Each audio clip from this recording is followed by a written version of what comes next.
Early April 2026. The geopolitical tectonic plates of the Middle East have fractured. The trilateral conflict between the United States, Israel, and Iran has crossed the bloody one-month threshold, mutating from surgical strikes into an uncontrollable war of attrition. The nighttime atmosphere over the region is suffocating, thick with the smell of burning jet fuel and pulverized concrete. Despite relentless precision-guided coalition airstrikes flattening military infrastructure, classified U.S. intelligence assessments paint a grim reality. Iran still firmly retains operational control over approximately 50% of its mobile missile launch platforms and lethal kamikaze drone squadrons. The diplomatic channels are equally devastated. Washington proposes a strict 48-hour tactical ceasefire to de-escalate the meat grinder. Tehran's rejection is instantaneous and absolute. Their counter-demand acts as a diplomatic kill switch. The complete and unconditional withdrawal of all U.S. military forces from the Middle East, coupled with massive financial reparations for destroyed infrastructure. Behind heavily guarded doors, diplomats from Turkey, Egypt, Qatar, and Pakistan watch their desperate mediation efforts dissolve into nothingness. The war machine demands more blood. Foreground. The digital glow of cockpit multifunction displays illuminating two flight helmets. Mid-ground, the aggressive aerodynamic silhouette of a heavily armed fighter jet. Background, the pitch-black freezing stratosphere at 30,000 feet. We are over Khuzestan province, southwestern Iran. The terrain below is a harsh, unforgiving expanse of cold desert and rugged topography. But militarily, it is the heavily defended industrial nervous system of Tehran, continuously pumping out crude oil and forged steel to feed their war effort. Slicing through this highly contested radar-laced airspace is an American F-15E Strike Eagle. This is not merely a plane, it is a $100 million apex predator of the skies.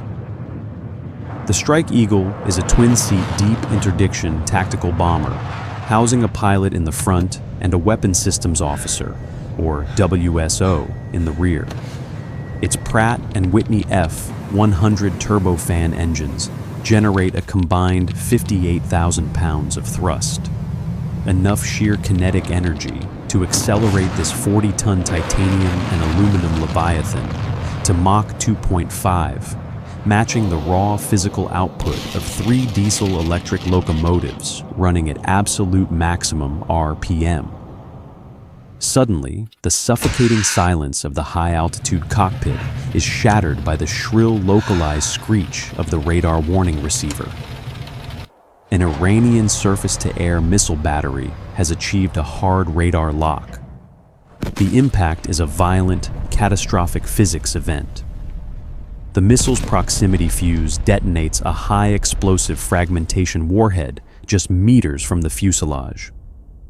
Thousands of shrapnel shards, traveling at supersonic velocities, act like a massive industrial shredder, instantly tearing through the Strike Eagle's composite skin. Hydraulic lines sever, spraying highly flammable fluid. The aerodynamic stability instantly collapses. The aircraft enters an unrecoverable death spiral. The ejection sequence initiates automatically. Explosive canopy bolts detonate in a fraction of a millisecond, violently blowing the acrylic glass into the freezing slipstream.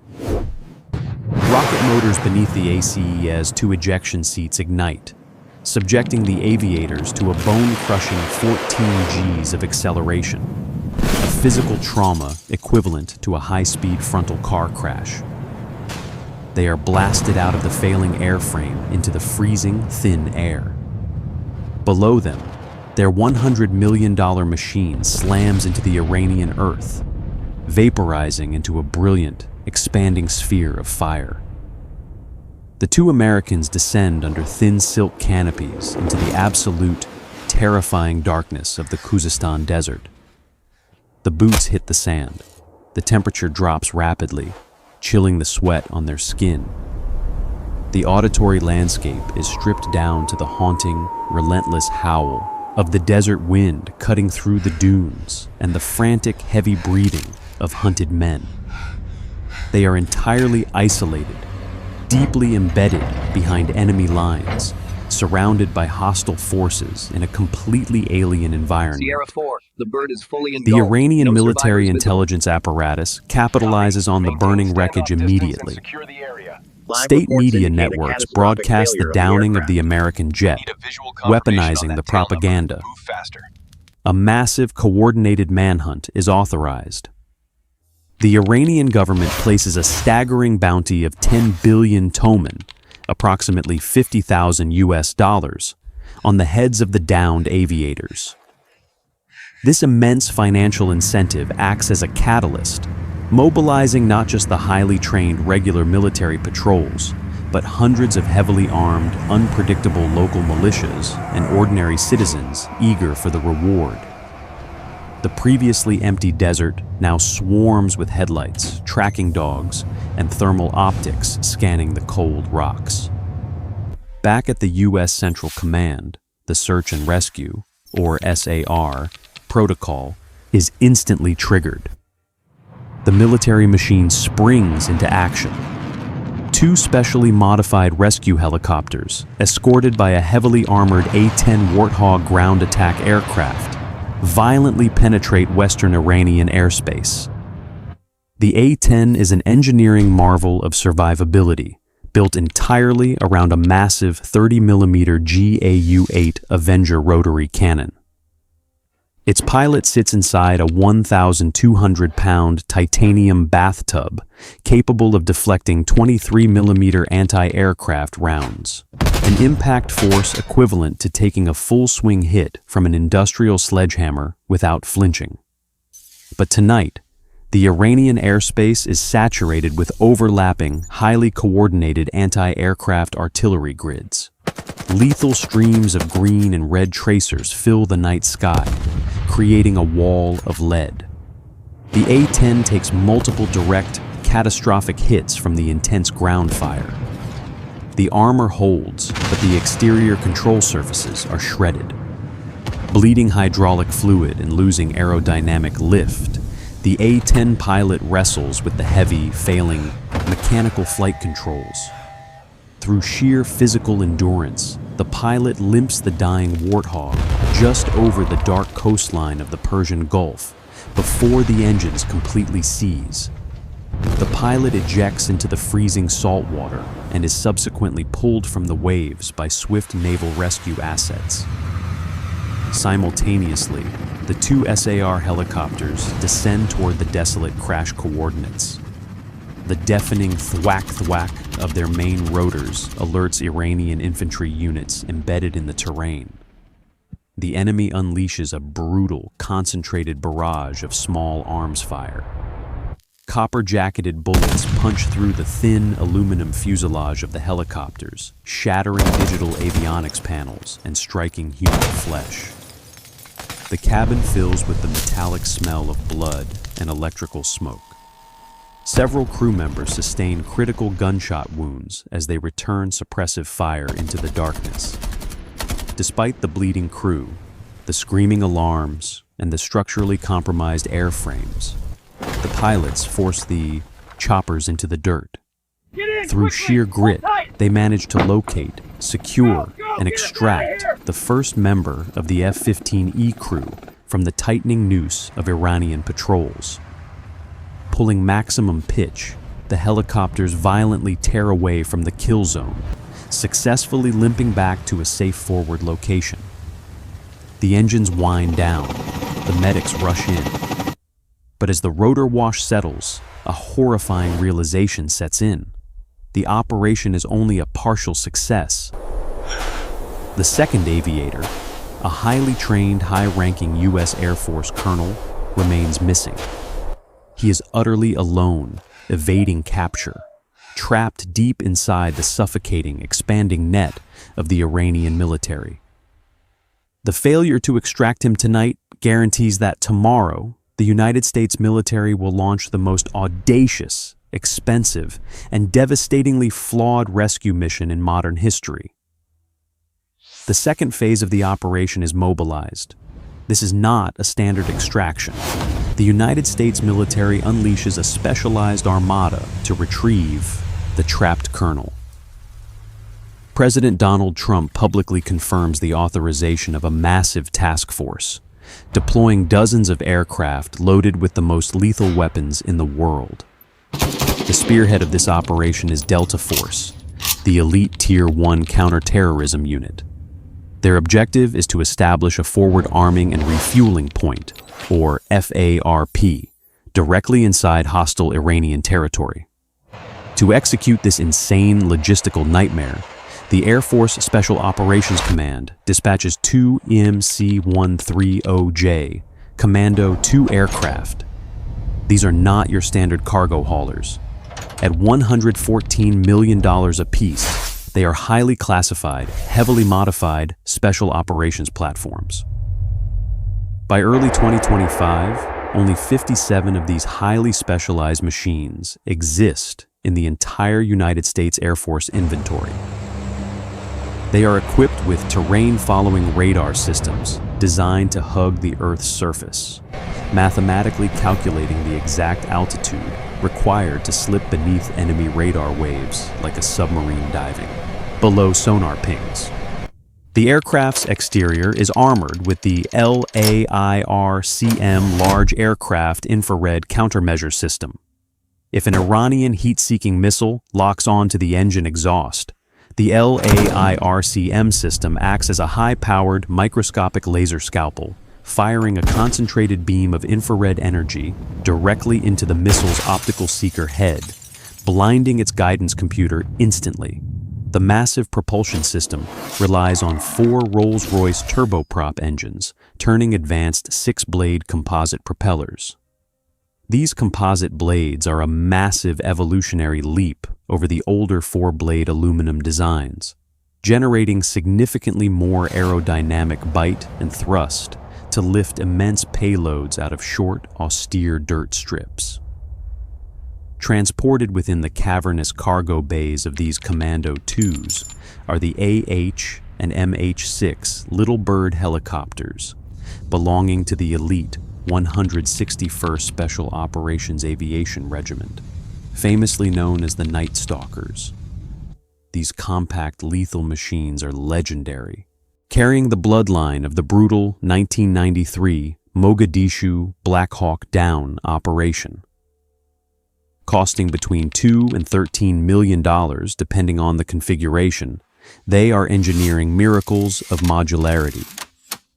They are physically small enough to be swallowed whole by the C-130's cargo hold and can be rolled out, blades unfolded, and airborne within a matter of minutes. The AH-6 gunship variant bristles with rotary miniguns and unguided rocket pods, a concentrated ball of aerial firepower designed to completely saturate a target zone with lead. The MH-6 transport variant is stripped down, featuring external bench seats to rapidly extract the downed pilot from the kill zone. The two MC-130Js violently touch down on the pitch-black Khuzestan desert floor, their heavy tires digging into the unprepared earth to establish the FARP. But the physical properties of the desert sand betray them.